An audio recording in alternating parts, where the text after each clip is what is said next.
રુદ્રના 5 અર્થ બતાવ્યા. એક, રુદ્રનો અર્થ સંસ્કૃતમાં અગ્નિ થાય, રુદ્રનો અર્થ વીજળી થાય, રુદ્રનો અર્થ પાવર થાય, રુદ્રનો અર્થ ઉર્જા થાય અને રુદ્રનો અર્થ તેજ થાય.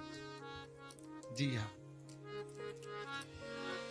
મહાદેવને આ બ્રહ્માના તેજસ્વીમાં તેજસ્વી દેવ માનવામાં આવે છે, પાવરશીલમાં પાવરશીલ દેવ માનવામાં આવે છે.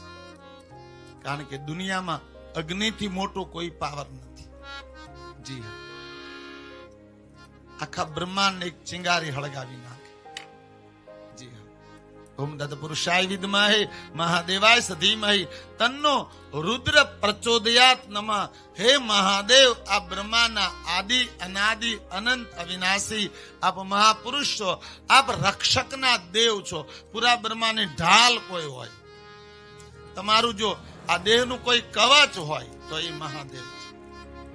બ્રહ્મા સર્જન કરે, વિષ્ણુ પાલન કરે, મહાદેવ રક્ષકના દેવ છે. જી હા,